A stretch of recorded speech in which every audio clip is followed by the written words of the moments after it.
Graças e paz a todos, amém? Obrigada pelo pregador especial, misericórdia de mim. Já peço que abram suas Bíblias no livro do profeta Daniel, capítulo 1. Que os nossos corações possam permanecer dispostos, amém? E que o Espírito do Senhor, seja Ele a levar a mensagem aos corações.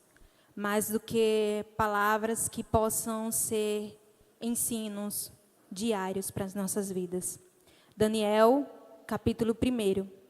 E o tema da mensagem que eu trouxe nesta noite é no mundo, mas não do mundo. Como base, Daniel, capítulo 1, o capítulo completo.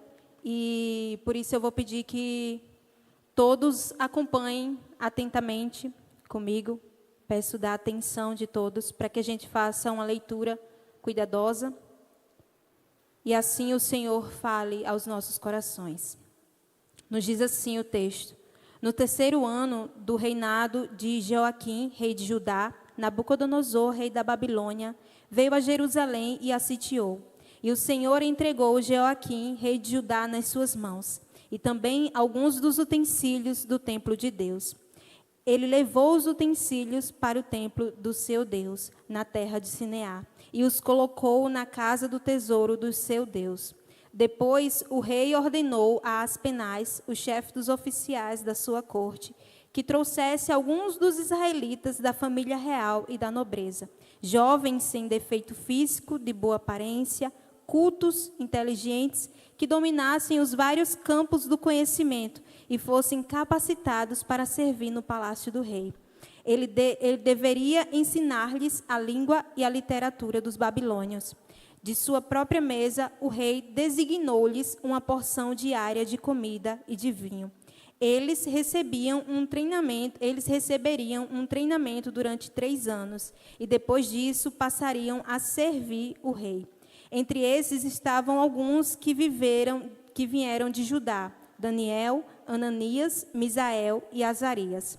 O chefe dos oficiais deu-lhes novos nomes. A Daniel deu o nome de Beltesazar, a Ananias de Sadraque, a Misael, Mesaque, e a Azarias, Abdinego. Daniel, contudo, decidiu não se tornar impuro com a comida e com o vinho do rei, e pediu ao chefe dos oficiais a permissão para se abster deles. E Deus fez com que o homem fosse bondoso para com Daniel e tivesse simpatia por ele. Apesar disso, ele disse a Daniel: tenho medo do rei, o meu senhor, que determinou a comida e a bebida de vocês. E se ele os achar menos saudáveis que os outros jovens da mesma idade, o rei poderia pedir a minha cabeça por causa de vocês. Daniel disse então ao homem, o chefe dos oficiais, que o chefe dos oficiais tinha encarregado de cuidar dele, de Ananias, Misael e Azarias: peço-lhe que faça uma experiência com os servos durante 10 dias. Não nos dê nada além de vegetais para comer e água para beber. Depois compare a nossa aparência com a dos outros jovens que comem da comida do rei, e trate os seus servos de acordo com o que você concluir. Então ele concordou e fez experiência com eles durante 10 dias. Passados os 10 dias, eles pareciam mais saudáveis e mais fortes do que todos os jovens que comiam da comida da mesa do rei. Assim, o encarregado tirou a comida especial e o vinho que haviam sido designados, e em lugar disso lhes dava vegetais. Verso 17. A esses 4 jovens, Deus deu sabedoria e inteligência para conhecerem todos os aspectos da cultura e da ciência. E Daniel, além disso, sabia interpretar todo tipo de visões e sonho. Ao final do tempo estabelecido pelo rei, para que os jovens fossem trazidos à sua presença, o chefe dos oficiais os apresentou a Nabucodonosor. O rei conversou com eles e não encontrou ninguém comparável a Daniel, Ananias, Misael e Azarias, de modo que eles passaram a servir o rei. O rei lhes fez perguntas sobre todos os assuntos que exigiam sabedoria e conhecimento, e descobriu que eram 10 vezes mais sábios do que todos os magos e encantadores de todo o seu reino. Daniel permaneceu ali até o 1º ano do rei Ciro. Glória a Deus. No capítulo 17 do Evangelho de João, Jesus, em sua oração, ele diz que já entregou a palavra do Pai aos seus discípulos e que por isso o mundo os odiou, porque eles, assim como Jesus, não são do mundo. Então ele pede ao Pai para que o Pai não os tire do mundo, mas para que no mundo os livre do mal. Isso é o que pode ser chamado de no mundo, mas não do mundo. Eu trouxe um trecho do livro O Discípulo Radical, de John Stott. Quem ainda não leu, aconselho ler, que ele fala justamente do que eu quero trazer hoje. Ele nos diz: a igreja tem uma dupla responsabilidade em relação ao mundo ao seu redor. Por um lado, devemos viver, servir e testemunhar no mundo. Por outro, devemos evitar nos contaminar por ele. Assim, não devemos preservar a nossa santidade fugindo do mundo, nem sacrificá-la nos conformando a ele. Deus está convocando um povo para si, e o desafio a este povo é que eles todos sejam diferentes. Então, aqui nós temos diante de nós um desafio. E o meu objetivo e desejo nesta noite é que o Espírito do Senhor incomode ao coração de cada um que está aqui, não apenas dos jovens, mas de todos, para que esse desafio venha ser visto e vivido em nossa vida, porque o Senhor está nos convocando. Aqui, nesse ambiente que nós estamos hoje, que estaremos amanhã, ambiente de comunhão com a palavra, com a louvor, com os nossos irmãos, é muito bom, é muito fácil ser crente aqui, é muito fácil agradar a Deus aqui, mas a maior parte da nossa vida não é aqui dentro, concorda? Nós passamos uma pequena parte da nossa vida aqui dentro. Lá fora, nós estamos como peregrinos. E enquanto peregrinos, devemos buscar viver de forma agradável a Deus, cumprindo o seu propósito. Então, eu sei que vocês já sabem sobre a nossa vida, sobre a adoração a Deus, sobre o culto a Ele. E eu quero falar dessa extensão, a nossa vida como culto ao Senhor, lá fora. Porque, como eu falei, aqui dentro é muito fácil, é muito bom. Quem disser que não é fácil ser crente aqui dentro, está enganado. A dificuldade é quando a gente passa por aquelas portas, que tem olhos nos lendo, olho nos vendo, pessoa nos ouvindo. E assim está o desafio que o próprio Deus coloca diante de nós, de sermos diferentes, de vivermos a santidade não apenas dentro dessas paredes, mas fora dela, de sermos do que a teologia chama de contra a cultura. Não ser igual, mas como o apóstolo Paulo falou a Timóteo, tu, porém, seja diferente. E a pergunta que nós podemos nos fazer é: como então podemos estar no mundo sem permitir que o mundo esteja em nós?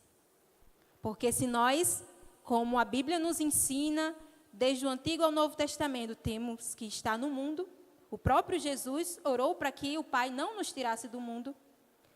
Como podemos estar no mundo sem permitir que o mundo nos contamine, que o mundo esteja em nós, que permaneçamos fiéis e íntegros ao nosso Senhor?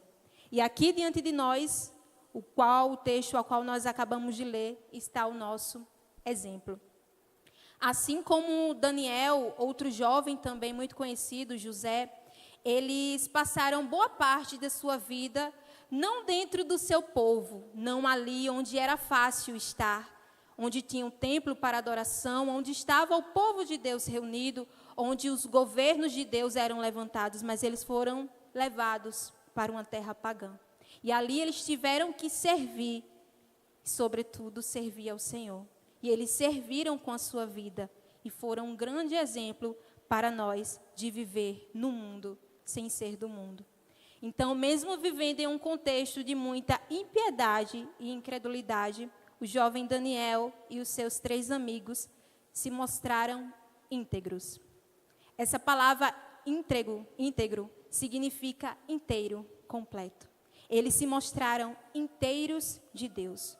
Eles não apenas ofereceram uma parte da sua vida, um culto do domingo, um momento ali, eu faço parte da igreja, eu faço parte do louvor, esse é o meu pedaço para Deus, mas o resto da vida eu vivo para o mundo, eu vivo para mim, eu vivo para ser igual a todos os outros. Não foi isso que esses 4 jovens fizeram. E eu vou usar muito essa palavra justamente porque ela é o que define e o que é necessário em nossas vidas. Sermos íntegros, inteiros do Senhor. Não se deve haver como peças de legos que são separadas, não. Tem que ser algo completo, inteiro, aqui dentro e especialmente lá fora. Então, para entendermos melhor, quero trazer um pouco do contexto e do cenário em volta da atitude desses 4 jovens. Se vocês perceberam, à medida que nós fomos lendo, nesses primeiros versículos, nós vamos ler que ali Nabucodonosor, com a Babilônia, tomou a Judá, ali tomou ao rei e tudo mais, mas no verso 2 se inicia dizendo, o Senhor entregou. Essa conquista não foi de Nabucodonosor, foi o Senhor que fez. E por quê? O povo de Israel, ele estava imerso em idolatria. O povo de Israel, o povo escolhido por Deus. E assim, eles já estavam desobedecendo os profetas, desobedecendo a lei. Eles não estavam dando ouvidos ao Senhor. E não apenas isso, eles estavam desenvolvendo uma confiança mística nos utensílios do templo. Por isso que nós vamos até ler aqui que Deus não só entregou o povo, entregou também as coisas do seu próprio templo para ir para um templo pagão. Para que o povo aprendesse que a sua confiança, o que os protegiam, não eram meras coisas, era o Senhor. E o Senhor estava disciplinando naquele momento. Então, por causa da desobediência do povo, Deus os entregou nas mãos de ímpios para serem disciplinados. Deus destronou tudo o que havia no coração deles e mostrou que ele que tinha o controle de todas as coisas. E assim, nós vamos ver no verso 1 e 2, que a Babilônia é vamos dizer assim, um instrumento usado por Deus para disciplinar o seu povo. A Babilônia surgiu naquele período como uma grande potência. As potências que haviam eram a Assíria e o Egito. A Assíria já tinha caído, o Egito estava caindo. Então, a Babilônia com Nabucodonosor se levanta como essa grande potência ali, como nós vemos muitas potências hoje no mundo, que dominam e controlam muito dessa questão, não somente política, mas muito além disso. A Babilônia, junto com Nabucodonosor, estava conquistando e destruindo muitos povos. E entre eles, como nós vemos aqui relatado, Deus entregou Judá. E ali em Judá, tinha como a capital Jerusalém, onde estava o templo de Deus, templo construído por Salomão. Quem lembra isso relatado lá no Antigo Testamento. E Deus entregou o povo, as coisas do templo, tudo aquele rei ímpio. E esse rei levou tudo para a sua terra, tudo para o templo, como relata aqui, do seu Deus. E como parte da estratégia de conquista que havia naquela época, os reis, quando eles dominavam uma nação, eles não somente levavam as coisas materiais, porque eles queriam acabar com o povo que eles dominavam. Eles levavam também jovens da nobreza e da realeza, como nós vamos ver no verso 3. E esses jovens, eles eram levados para trabalhar nesse novo reino. E isso era uma estratégia muito usada, porque se eles só levassem as coisas, as pessoas estavam ali, os jovens que são o futuro, poderiam dar continuidade, poderiam até se insurgir, se rebelar. Então, eles levavam como forma de dominação os jovens para que eles fossem doutrinados e ensinados, para que assim eles dominassem por completo aquela nação. E assim nós vemos no verso 4 que não eram qualquer jovens. eles tinham que ter algumas características específicas. Primeiro, características sociais, tinham que ser jovens da nobreza e da realeza. Tinham também características físicas, tinham que ser bonitos, de boa aparência, tinham que ter características intelectuais, tinham que ser inteligentes, tinham que ser cultos, sábios. Então, o rei, ele escolhia o melhor daquele povo para levar para o seu reino, e assim, ali, eles eram imersos na cultura desse novo povo, no caso aqui dos babilônios, dos caldeus, e a estratégia era influenciá-los para que eles esquecessem algo muito importante, a sua identidade. E isso não é diferente do que nos acontece hoje. Inclusive, muito se é falado sobre identidade. E assim, quando eles se esquecessem da sua identidade, eles se tornariam parte daquele novo povo agora, não apenas por fora, como escravo, mas por dentro. Eles passariam a desejar estar ali. E como parte dessa estratégia de mudança de identidade, nós temos aqui, em especial, nesse texto de Daniel, 3 coisas que o rei mandou fazer. Primeiro, ainda no verso 4, eles teriam que aprender a língua e a cultura desse povo, dos caldeus, dos babilônios. E para nós isso pode parecer, algo simples. Eles foram chamados para a melhor universidade do mundo, com tudo pago, com moradia, com alimentação boa, para aprender do melhor, e quando se formarem depois desses 3 anos, ainda vão ocupar posições especiais no maior reino que havia, no maior e mais poderoso reino que havia na época. Isso é tudo que as pessoas desejam hoje em dia. Sucesso. Qual mãe não queria para o seu filho que ele ingressasse assim e assim conquistasse essas coisas?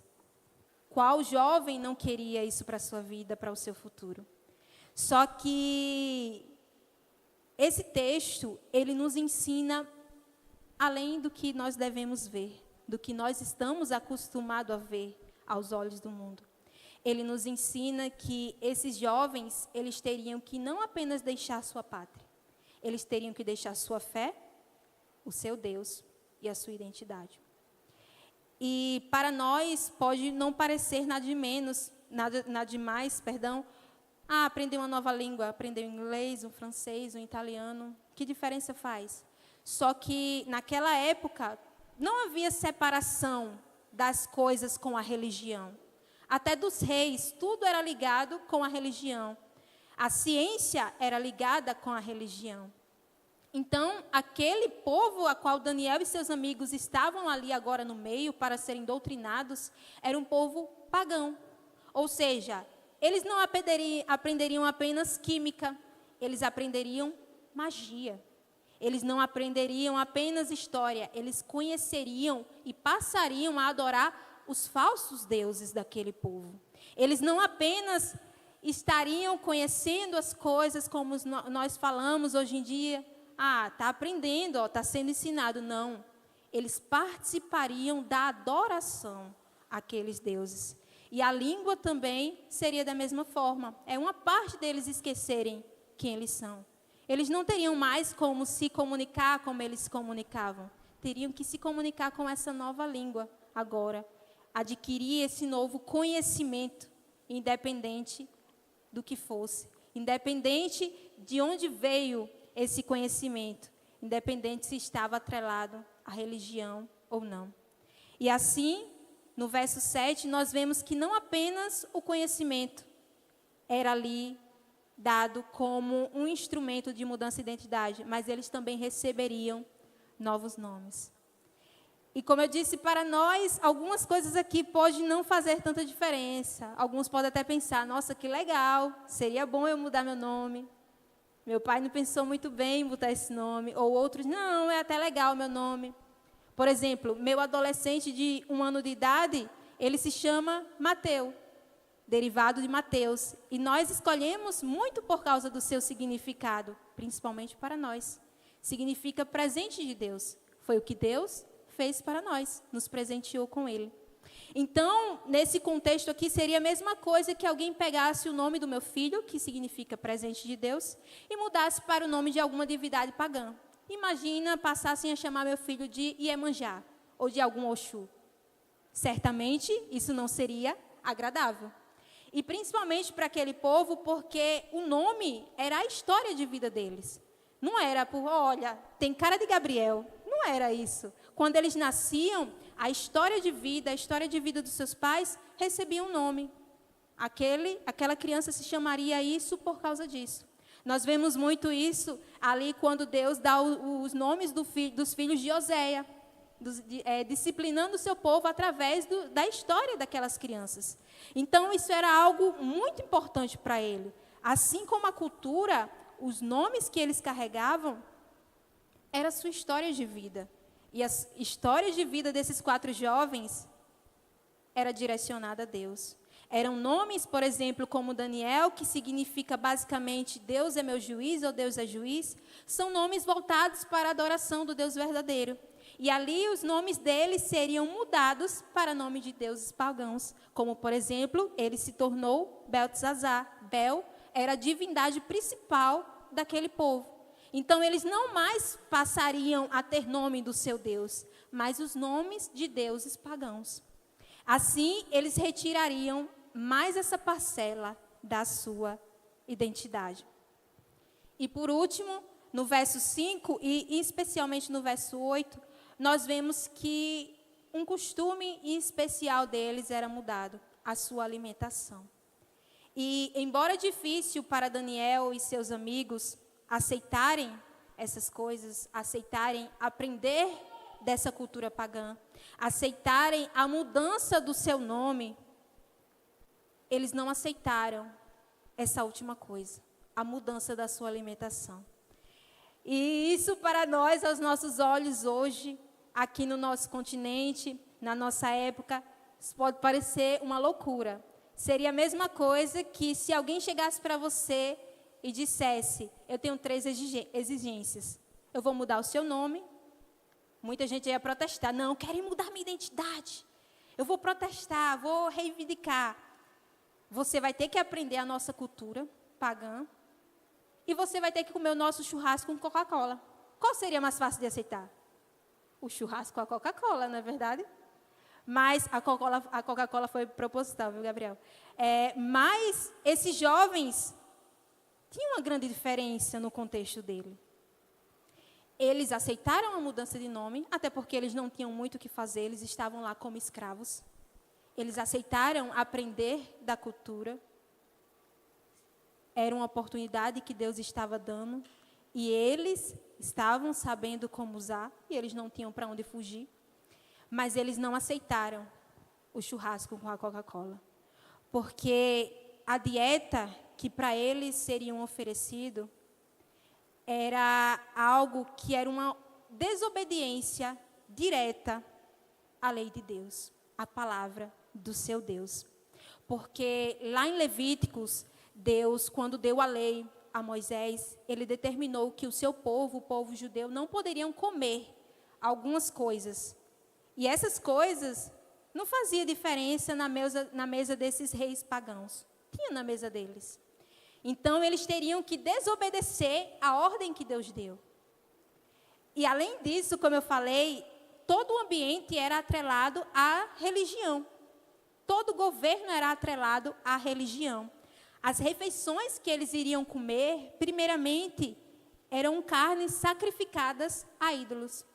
Então, seria a mesma coisa que eles, além de desobedecerem a lei que o Senhor deu, eles ainda se voltariam à adoração dos ídolos. Então, aqueles jovens, eles não protestaram contra a sua mudança de nome, contra essa imersão na nova cultura.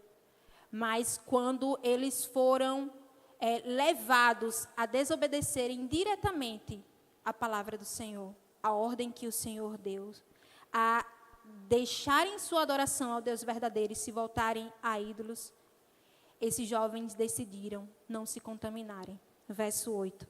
Daniel, contudo, decidiu não se tornar impuro, decidiu não se contaminar. E eu quero ressaltar aqui algo muito importante, porque à medida que a gente vai lendo a história de Daniel, à medida que nós fomos vendo algumas coisas, nós vamos dizer, massa, que Daniel corajoso, consigo ser igual a Daniel não. Quem sabe quando eu for mais velho, maduro, esses jovens, eles não tinham mais que 15 anos de idade. Eram jovens, eram adolescentes. E era justamente por isso que o rei pegava nessa faixa, porque é fácil mudar a mente. É fácil tirar aquilo que eles estavam sendo inseridos, porque os judeus começavam a ser inseridos nas sinagogas para aprender da lei e tudo mais, para ouvir ali a lei a partir dos 12 anos. Então, eles estavam começando, ingressando ali. Então, o rei pegava justamente para ter essa mudança de identidade. Eles eram jovens, não eram senhores maduros. Olha que experiente, decidiu não se contaminar, que bonito. É um adolescente dando na nossa cara e nos envergonhando. Muitas das vezes nós, como eu, batendo já quase nos 30 anos, não tenho a ousadia de Daniel, de decidir não me contaminar, porque é mais fácil a gente se levar pelo mundo. A gente, como eu falei, eles poderiam ter protestado antes, mas eles se levantaram com testemunho por aquilo que era um confronto ao Senhor. Nós estamos protestando demais e testemunhando de menos. Esses jovens, eles decidiram se manter calados, porque eles eram escravos. Mas quando o seu Deus foi confrontado, a palavra do seu Deus foi confrontada, esses jovens não permaneceram calados. Mesmo que isso custasse a vida deles. Eles foram fiéis a Deus. E nós podemos ver do verso 9 ao verso 20, mas em todo o livro de Daniel, que a cada passo o Senhor honrou esses jovens. Honrou a sua renúncia. Honrou eles terem decidido não servir a deuses pagãos, mas continuar fiéis e íntegros ao Deus verdadeiro. Assim nós vamos vendo, ao passar desses versos, que assim Deus foi movendo os corações e assim Deus foi abençoando a vida deles. Nós vemos aqui que, por exemplo, foram passados por um teste. Eles pediram alimentação, não nos dê essa alimentação. E assim eles pediram para passar por um teste, para comer apenas vegetais e água. E assim eles passaram por esse teste e eles se destacaram a mais que os outros. Irmãos, isso daqui não é místico. Não foi vegetais e águas que transformaram esse menino assim. Não acredite nessas coisas não, porque humanamente não dá para se compreender que alguém sobreviva 3 anos de vegetais e águas. Não pode acontecer. Foi a graça de Deus que esteve sobre a vida daqueles jovens. Porque eles renunciaram os manjares e Deus abençoou. Deus abençoou a sua renúncia, não eram os alimentos que foram, olha, agora eu vou viver de vegetais e água. Não, comam vegetais e tomem água, pelo amor de Deus.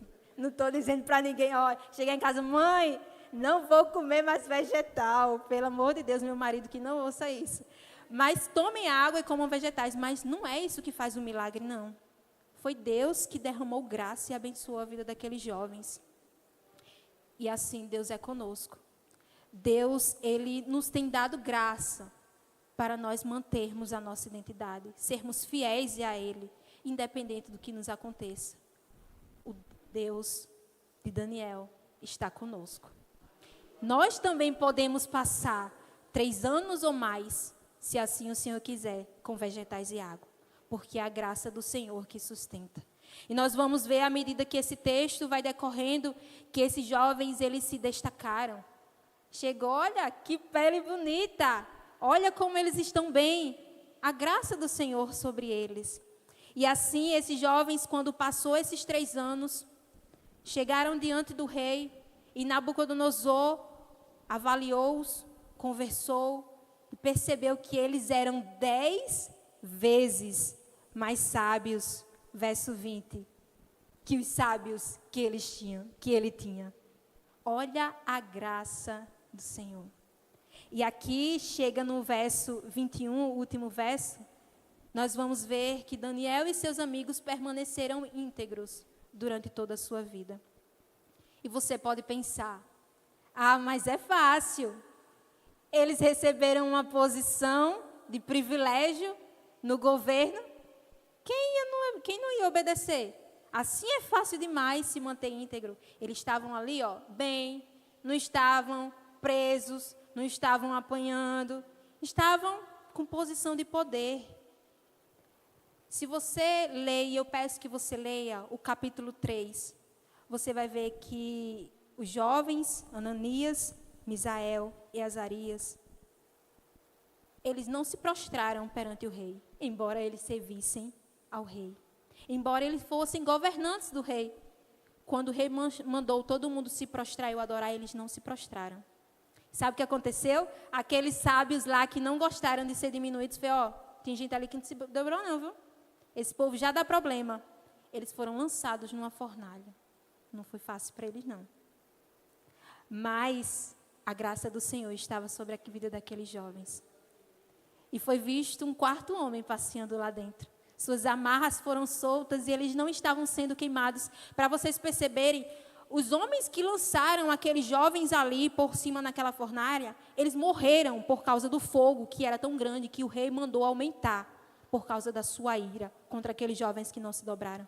Mas aqueles jovens, nada os aconteceu, porque o Senhor estava com ele. O mesmo Deus está conosco. No capítulo 6, nós vamos ver Daniel, não mais tão jovem, já caminhando em sua vida. Ele não obedece novamente ao rei, porque foi proibido de orar. Não queria mais que se orasse. Daniel, ele chega no seu íntimo e vai orar ao Senhor. E assim ele é visto. E assim ele é levado diante do rei, para que ele tenha uma nova oportunidade de negar a sua identidade, de dizer, não, se enganou, foi não, estava não, orando não. Mas Daniel, ele não deixa a sua identidade, ele não deixa a sua fidelidade ao Senhor. E ele é jogado na cova dos leões. E nós já sabemos também o que acontece ao final dessa história. O Senhor esteve em toda a vida daqueles jovens com ele. E eles permaneceram ali, naquele reinado. E nós vamos ver aqui, que Daniel permaneceu ali até o 1º ano do rei Ciro. Foi na época do rei Ciro que o povo foi mandado de volta para a sua terra. Após 70 anos, Daniel já estava aqui para mais de 70 anos. E toda a sua vida foi íntegro ao Senhor. É difícil, mas não é impossível. Porque, como eu falei aqui e ressaltei, o mesmo Deus de Daniel é o nosso Deus. E Ele está conosco hoje. A graça do Senhor está sobre nós, a nos capacitar, dizer, não, isso é pecado. Isso desagrada a Deus.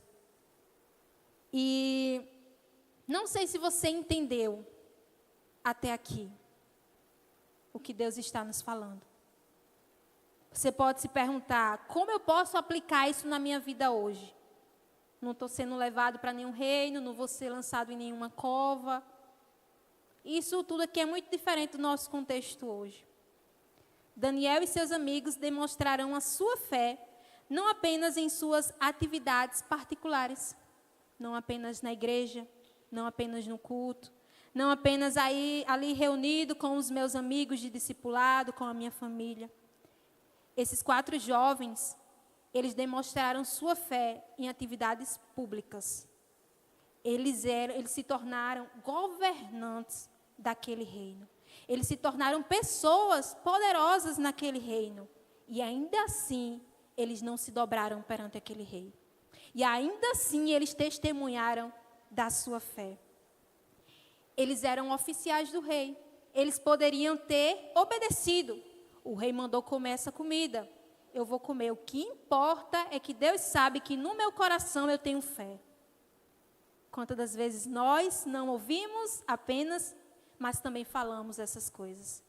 Melhor não me mostrar que eu sou um cristão. melhor eu dar uma risada para essas coisas que estão sendo faladas aqui, mesmo que isso não agrade a Deus, porque o que importa é que Deus sabe que tem fé no meu coração.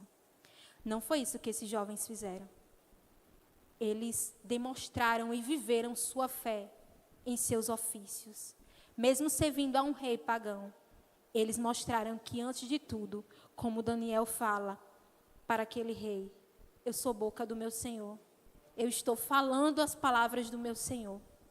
Eles mostraram que antes eles serviam a um rei que é soberano. E nós vemos aqui no verso 8 que eles decidiram não se contaminar.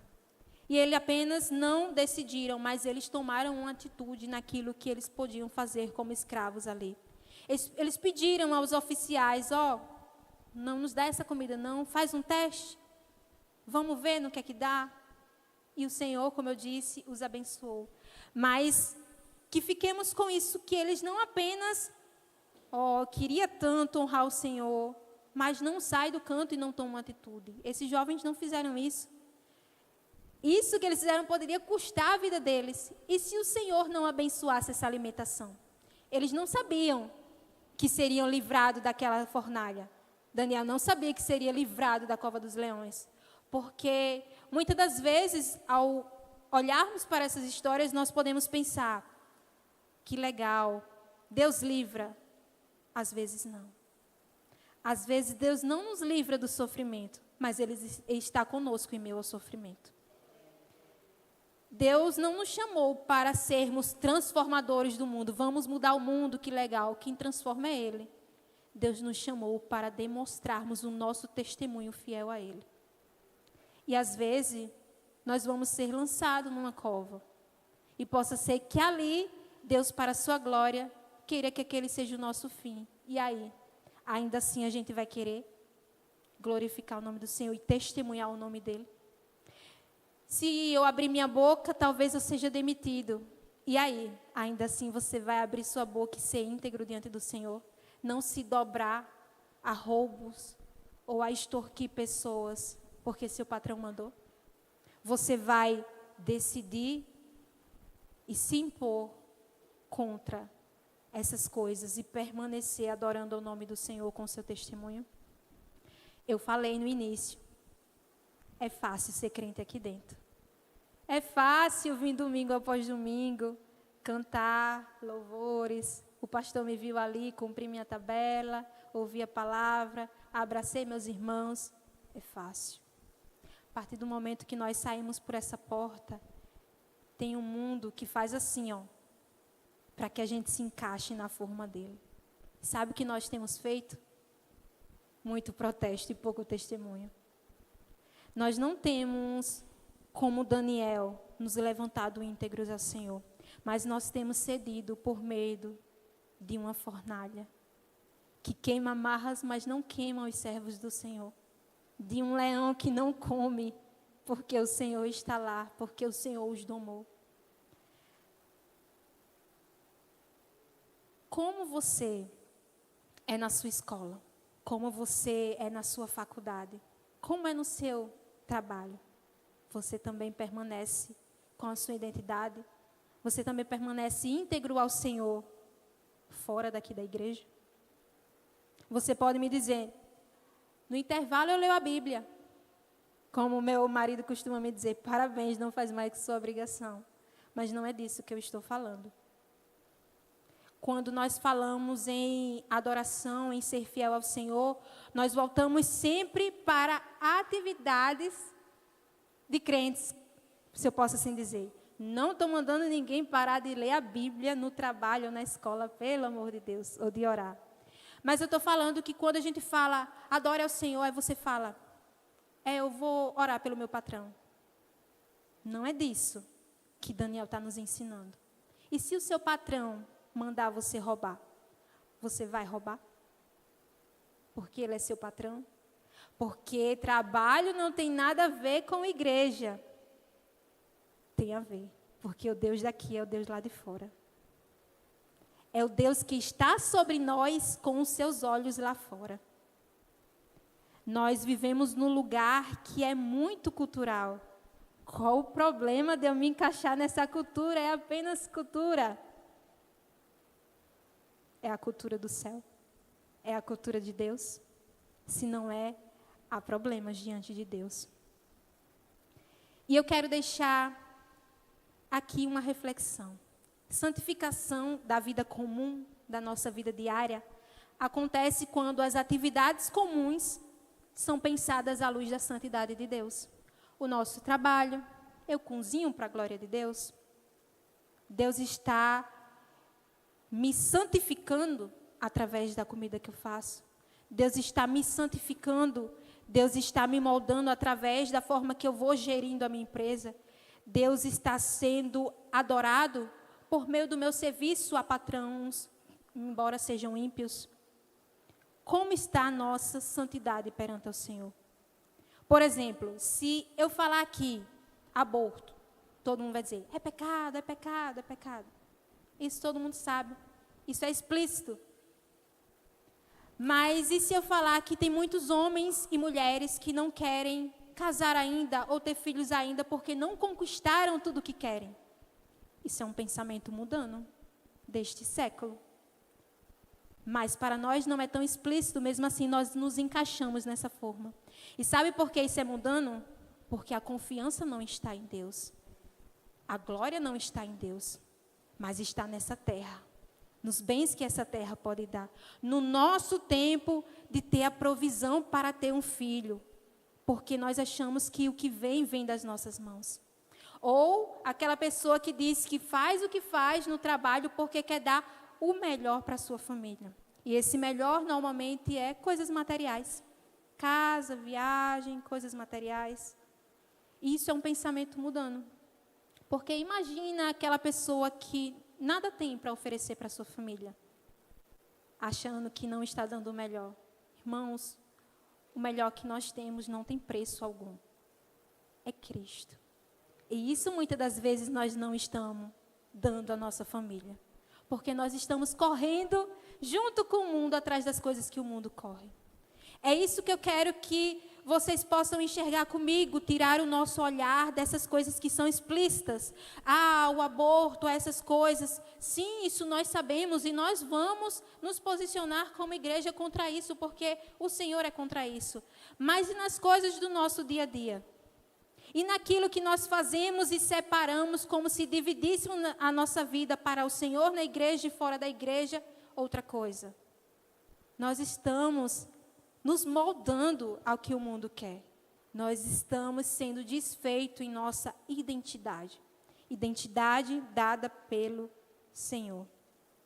O mundo não quer que você e eu abandone a nossa fé. Pelo contrário, as pessoas acham lindo como fala, olha, que mulher de fé, que homem de fé, que coisa bonita. O que eles querem é que nós façamos coisas de crente com a mentalidade do mundo. Que nós nos portamos sendo crentes, mas como o mundo. Que nós nos vestamos como crentes, mas semelhante ao mundo. É isso que é mundanismo. E isso é suficiente para mudar a nossa identidade. Resumindo, tem certas coisas que você e eu vamos ter que tolerar, porque estamos no mundo. Como Martin Lloyd Jones disse certa vez, é um teólogo bem conhecido, e ele disse certa vez, nós já fomos alcançados por Cristo, não fomos?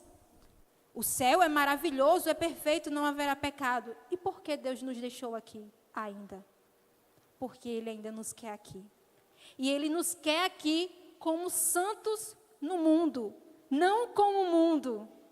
Ele quer que nós estejamos aqui no mundo, mas sem ser igual ao mundo, mas sem pertencer a este mundo. Como Pedro fala, como peregrinos e forasteiros, não amando este mundo. E assim, muitas das vezes nós vamos ter que tolerar certas coisas, pois estamos em um mundo caído, pecaminoso. Mas quando houverem coisas mundanas, pecaminosas, contrárias aos padrões de Deus, embora explícitas ou sutis, o Espírito Santo tocará o seu coração. Que nós possamos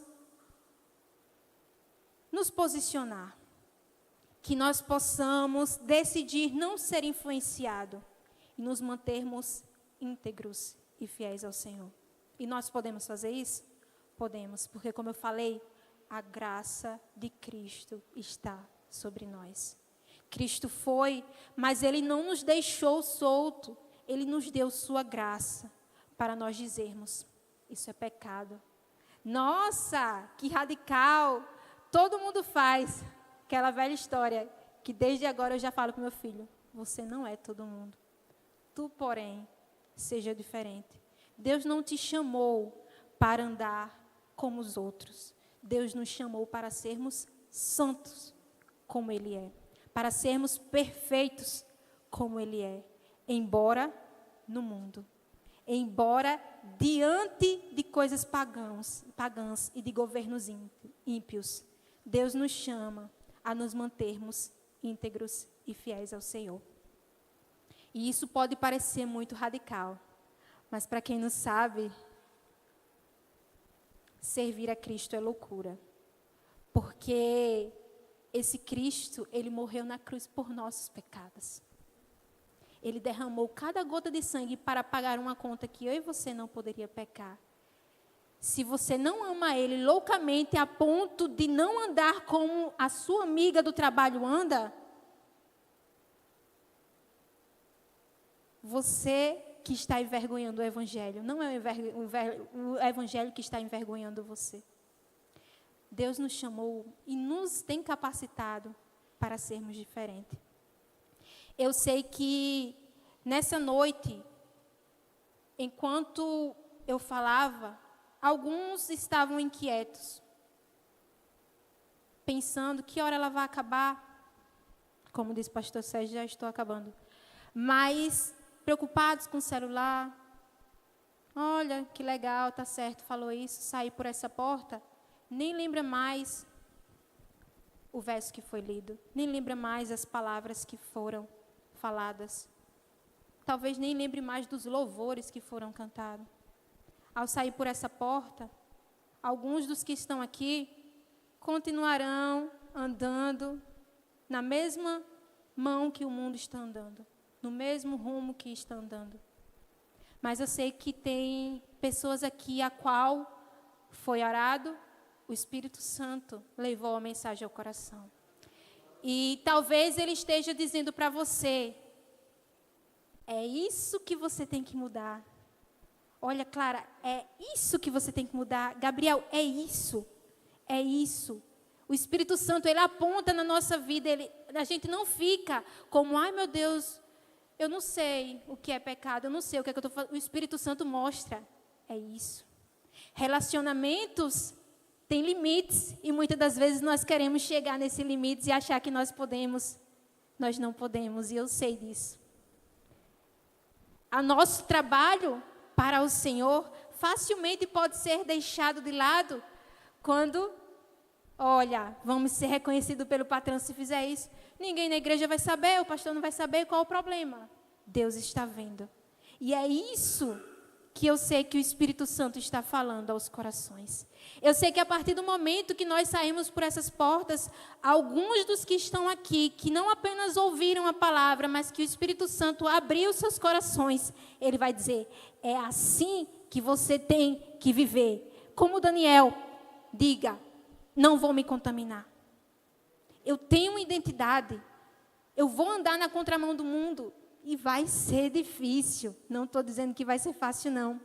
Pessoas vão se afastar de você, você talvez seja ridicularizado, talvez ao você chegar as pessoas digam, lá vem o chato, saia todo mundo de perto, talvez você seja demitido, talvez você seja atacado, talvez você seja caluniado, talvez você chegue a ser preso ou perseguido pelo Ministério da Justiça ou quem lá for. Talvez. E aí? Deus livrou Daniel. Porque existe algo que, se de tudo que foi falado aqui passou pelo seu ouvido direto, eu espero que apenas isso, pelo menos, fique no seu coração. Esse mundo vai passar. Seu trabalho vai passar. Sua casa vai passar. seu carro, seus bens, tudo isso vai passar. Embora melhores que sejam, tudo isso vai passar. E muitas das vezes estamos trilhando esse caminho. E o final desse caminho é um caminho sem Deus. Um caminho do inferno, onde Deus derrama a sua ira. Esse é o caminho que o mundo está trilhando. E muitas das vezes nós estamos lá. Porque é mais legal, é mais fácil. Mas existe outro caminho. Um caminho de renúncia. Que talvez você seja esmagado pela pressão do mundo para ser igual. Porque eu vou lhe dizer, à medida que, como eu disse, não é apenas para jovem, à medida que os anos passando, não vai ficar mais fácil. Talvez, com o passar dos anos, você com poucos cabelos na cabeça, você ainda vai ser pressionado para se moldar a este mundo. Não é só agora, não. Vai ser toda a nossa vida. Porque estamos sendo pressionados para ter a nossa mudança de identidade. Não é mudança de gênero, é mudança de identidade. O mundo quer te ver um cristão mundano, não um cristão santo que nega o pecado, que foge desses manjares que é oferecido. Existe esse caminho. Ele é difícil, ele é apertado. Talvez, como eu disse, você seja perseguido ou atacado. Talvez Deus não te livre de sofrer, mas Ele vai estar com você no sofrimento. O final desse caminho, talvez não venhamos adquirir riquezas, venhamos viver só o necessário, mas o final desse caminho tem Cristo.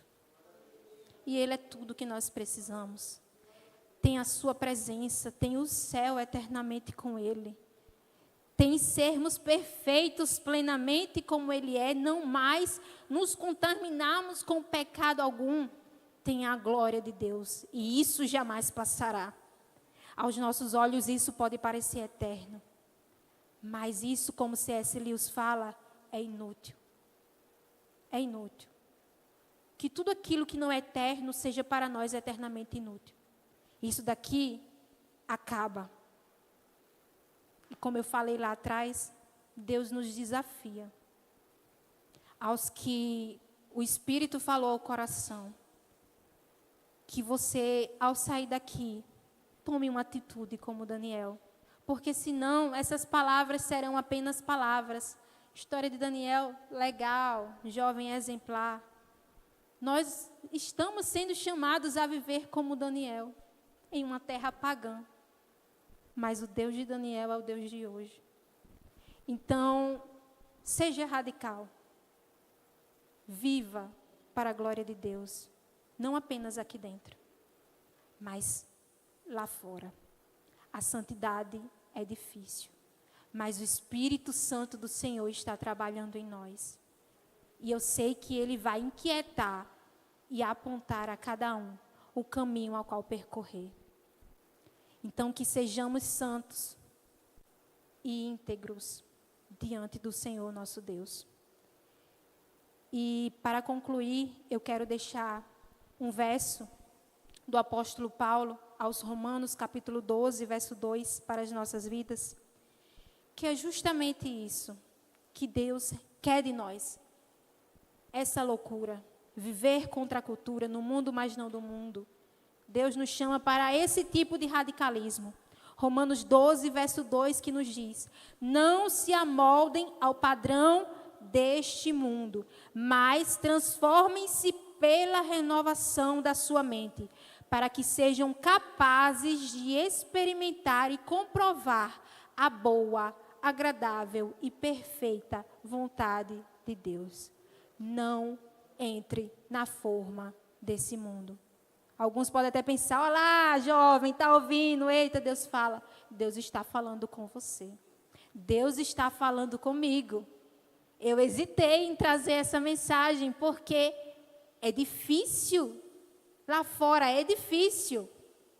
É difícil nós pensarmos: como é que eu posso fazer isso para a glória de Deus? Nós podemos sempre escolher fazer para a glória de Deus. Nós podemos sempre escolher ser santos diante do nosso Deus. Então, que o Senhor os abençoe. que o Senhor toque aos corações.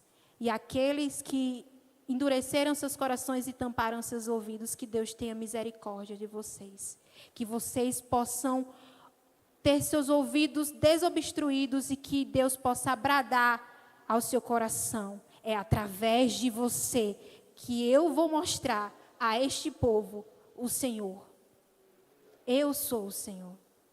Então, que Deus abençoe, que Deus nos abençoe e nos fortaleça. As portas estão abertas. Nós temos uma vida para ser vivida e que ela seja para a glória de Deus.